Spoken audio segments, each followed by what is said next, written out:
Hello, I'm Wander001, and this is my review of the Amazon Kindle Paperwhite 2013 model, or the second gen Kindle Paperwhite. And while I say it's my review, it's actually mostly my wife's review, as this is something that I got for her, with the caveat of that she would let me review it when she stopped oohing and aahing over it. There's reasons why I chose the Kindle instead of a different e-reader for her. We'll get into those reasons a little later. To start, we'll do the general specifications of the Kindle Paperwhite here. It is 6.7 inches in length, 4.6 inches in width, and 0.36 inches in depth. And for those that need visualization, much like I do, here is the Kindle Paperwhite next to a Ticonderoga pencil. And we'll flop it back down to the front and put a deck of cards on it to give you a generalization as to what the size is like. Before actually showing you the screen, I'm just going to run through the rest of the specs fairly quickly. It has 2 gigs of internal memory, leaving you with approximately 1.25 gigs of usable space, which is supposed to be able to hold 1,100 books. Again, depending on the size of the books, you might get more or less. You get free Amazon cloud storage for anything that you purchase from the Amazon store. It supports Wi-Fi 802.11 BG and N, and a great deal of book formats, which I will link to down in the description rather than just rattling them off here. The battery life on it is listed as 8 weeks, but that's based on having the wireless turned off and the lights setting at 10. Now remember, the Paperwhite, the reason that you're thinking about the Paperwhite is because it has the backlit e-ink display. In everyday average person use, you get about a month and 2 days. That's with adjusting the light, which I will show you in a little bit, and having the Wi-Fi on all the time. 1 month and 2 days is not terrible for a, e-reader. It's excellent if you compare it to a standard tablet, which you would be charging every few days. Speaking of charging, supposedly charges fully in approximately 4 hours via USB. If you plug it into a wall socket, it will charge in 2 hours and 40 minutes. But the Kindle does not come with a wall wart adapter. It only comes with a USB to micro USB. So you're going to have to use a cell phone charger, wall charger, or go out and purchase one. So now that I've covered the specs very quickly, I'm just going to take you around this device. And you will notice that there are no volume rockers, no external SD card or micro SD slot. So the space you have on the device is the space that you have. At the bottom there is only 3 things. That is your micro USB port, which seems to not want to come into focus. That is a light that indicates whether you need to charge, or if it is fully charged, it will be red or green depending. And then your power button. The back of the device is a matte rubberized texture. It's great for gripping, but you can't really, well, you can kind of see it here. It does collect fingerprints. It's not quite like the shiny plastic that most devices have, which it's a fingerprint magnet, but you can just wipe it off. This is that rubberized, textured stuff that once you get a fingerprint on it, it's the oil from your hands. It's kind of annoying and doesn't really come off. This is also one way that you can tell if you're looking at the second generation Paperwhite versus the first generation. If you have Amazon on the back, it's the second gen. If you're looking at Kindle, then it's the first gen. Now we're just going to tap the power button to turn on the device. If we tap the power button again, it goes into a screensaver mode. Now this is the beauty of e-ink. If you have a screensaver like this, it's not going to move, but it's also not going to burn it into the screen, which is, for those who might not know, one of the benefits of e-ink. Also, if you're reading outside, you don't have that glare that you have on a tablet. E-ink, you can read outside without any problems. Now, What you might not notice, I'm going to come around here and turn it back on, is I do not actually have the light turned on. Actually, it's slightly on. If I turn it all the way down, there's not really much of a difference. But if we go up, you can see there's a slight difference, only because I'm in a lit room right now, so it's a little hard to tell. But you can leave the light on all the time, and it just makes the background crisper and whiter. And we'll go all the way down. It's kind of got that slight gray that e-ink is known for. And we'll come back up and it'll have the white background. I think I'll leave the white background on for the time being just to make it easier while we go through the on-screen. So on your main screen, you're going to be looking at the books that you have on your device. You'll notice over here it says cloud or on your device. Currently the on your device is shaded in. What that means is it is displaying what is on the device. If we click on the cloud, all those items that have check marks next to them, which are pretty much most of them because that's where my wife gets her books from, they are on the Amazon cloud.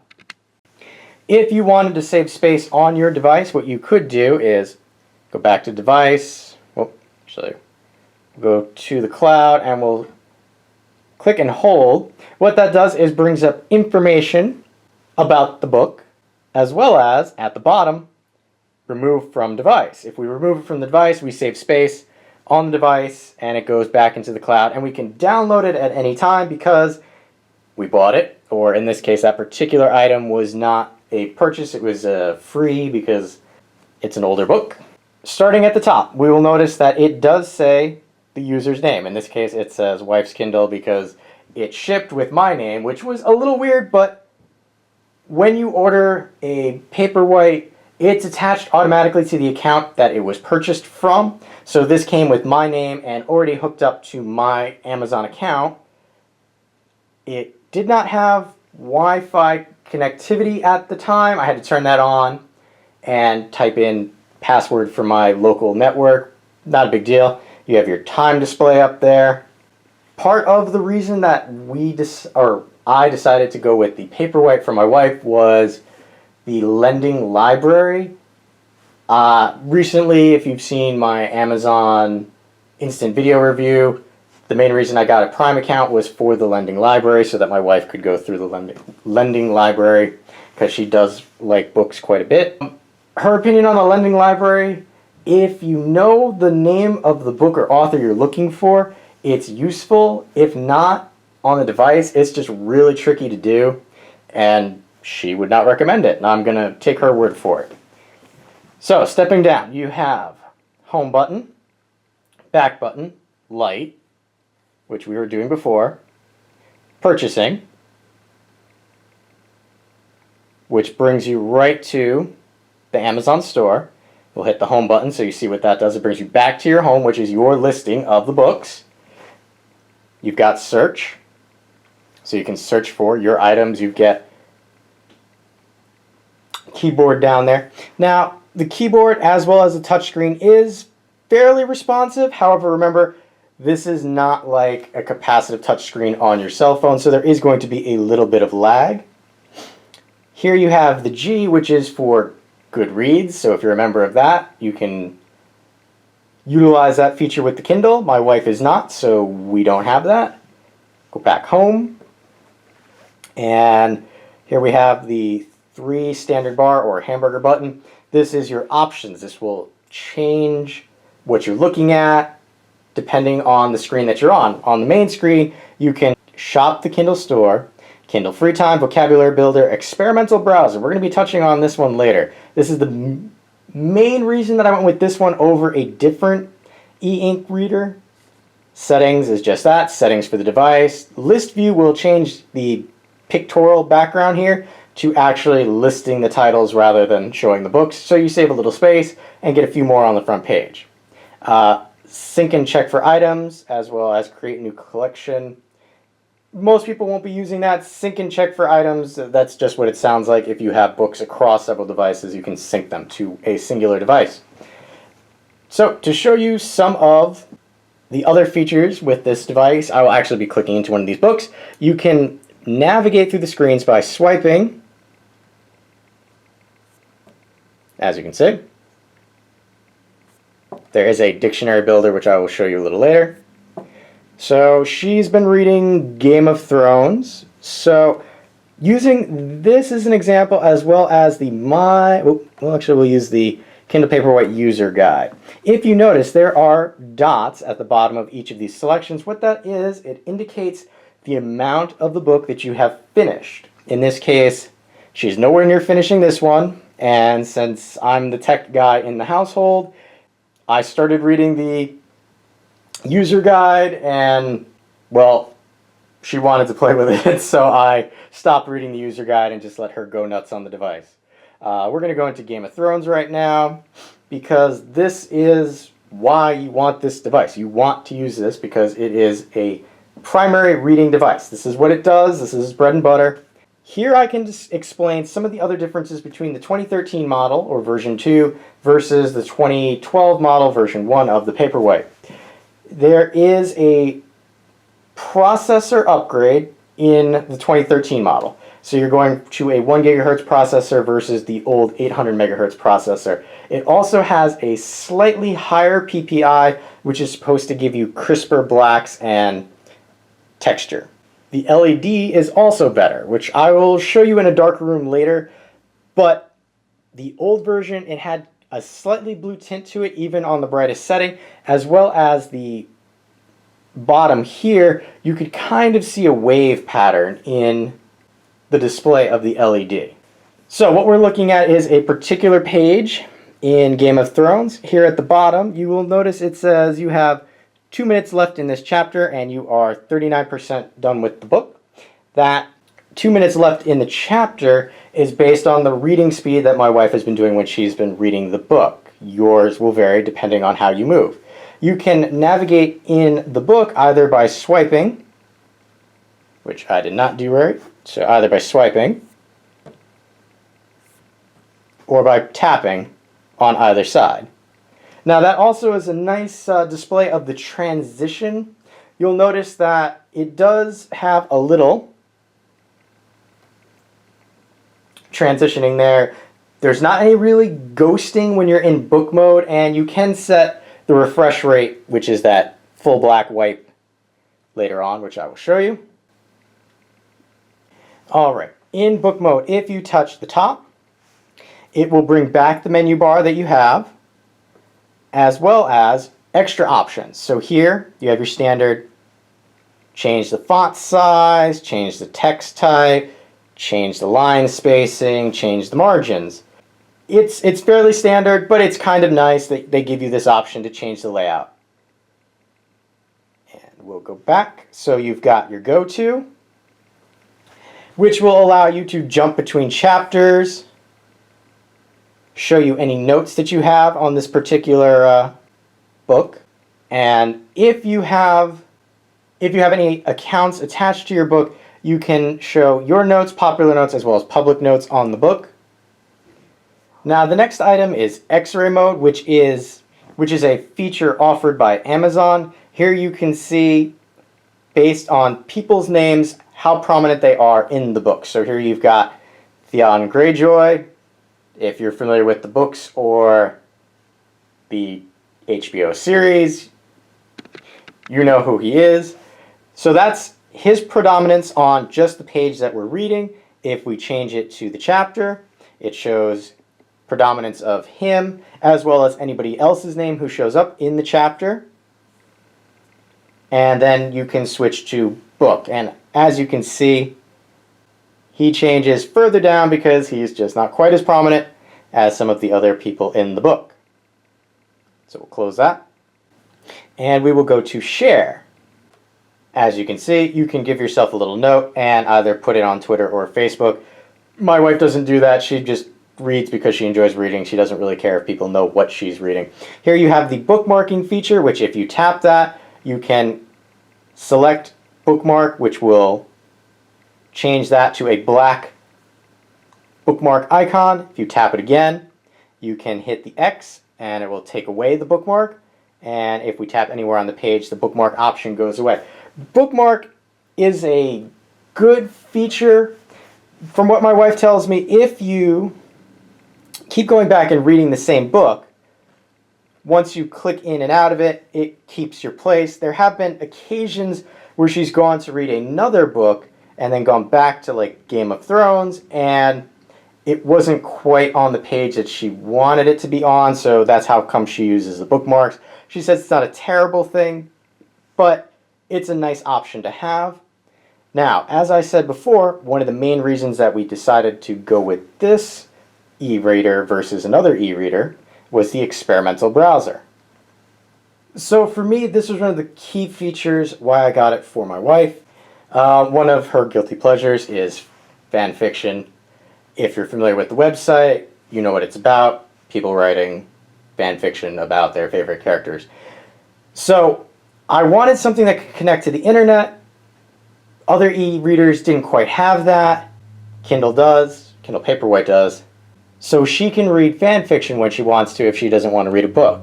However, for websites, this is going to be a demonstration of what it looks like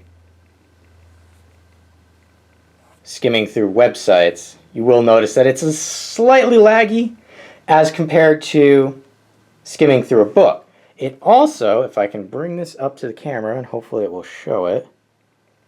There you go. In the white spot here, underneath the text, you can kind of see lettering. What that is ghosting. Now, it's more predominant when you're surfing the web as opposed to reading a book, because it will automatically refresh itself when you're reading a book as opposed to if you are web surfing. So if you're web surfing, it won't automatically refresh. You'll have to refresh that yourself. So this might be a better example if I come up here. You can kind of see the background there, the ghosting.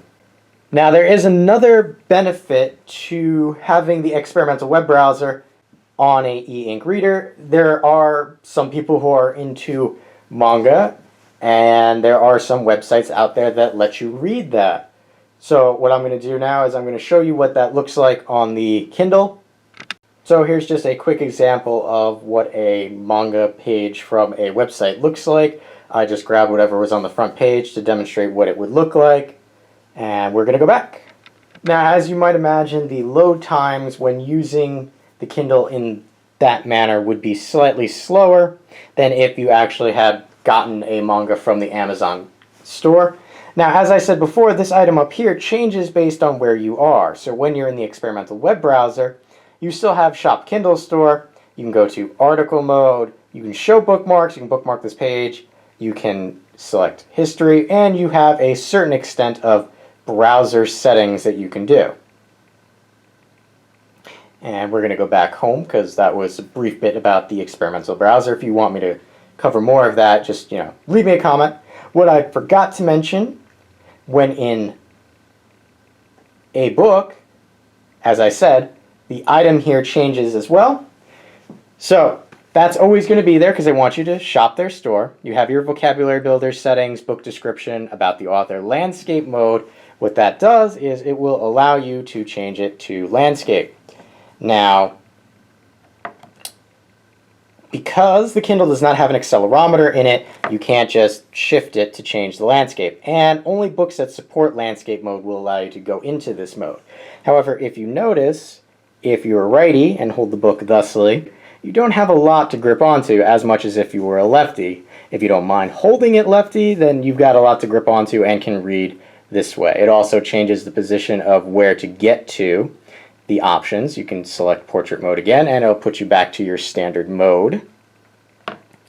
And since I am back in here, one of the things that I forgot to mention was if you push and hold on a particular item, that will bring up other options such as dictionary, which will give you a dictionary definition for the word, as well as if you're feeling lucky, you can go to Wikipedia.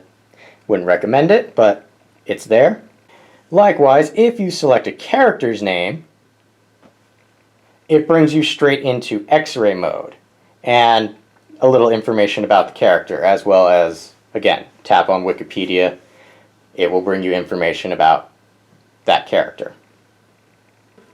We're going to go back into the options because we have vocabulary builder. It's an interesting item, as you can see, based on, well, most of these you won't see because these were when I was prepping for the video. But here, clutching. Anytime that you look up a word using the dictionary, it will add it to a vocabulary builder. So what you can do is you click on the word and it tells you again what the definition is. You can have flashcards. Oop, go this way. So just as you would with paper flashcards, you can mark as mastered so it won't show up anymore.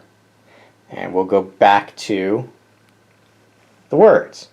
We can also go to books. So what this will do is show you where the words were coming from. In this case, you can see that I was doing some in the Kindle user guide. Alright, so what I'm going to do now is I'm going to show you what this looks like in a darkened room, because as I said right now, I've got overhead lights on. I've got some natural light coming from the left-hand side of the screen here.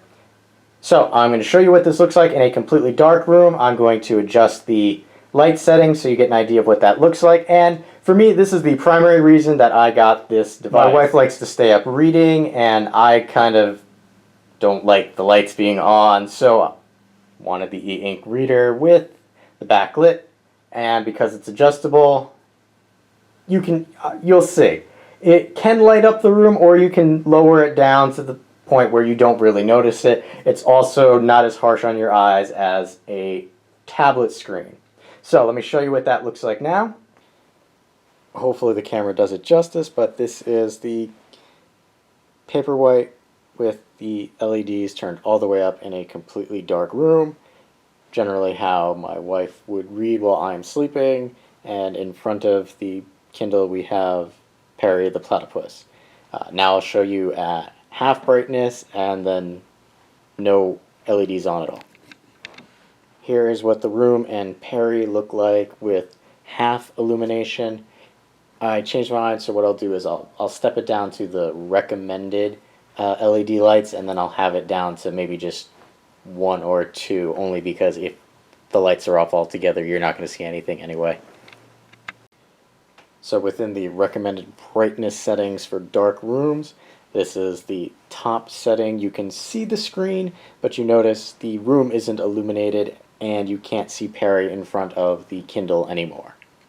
Alright, here you have the lowest setting with the LEDs still on. You can vaguely, faintly make it out where it was. Wife says she's tried reading with this setting. It's damn near impossible, so you're going to want to stick with about 3 or 4. And as you can see, it's a nice option to have with the device. Now, what you have with the Kindle Paperwhite are 3 options. You've got a $119 option, which is ad-supported. They call it special offers. What that means is when you go to the screensaver page, you will have an ad.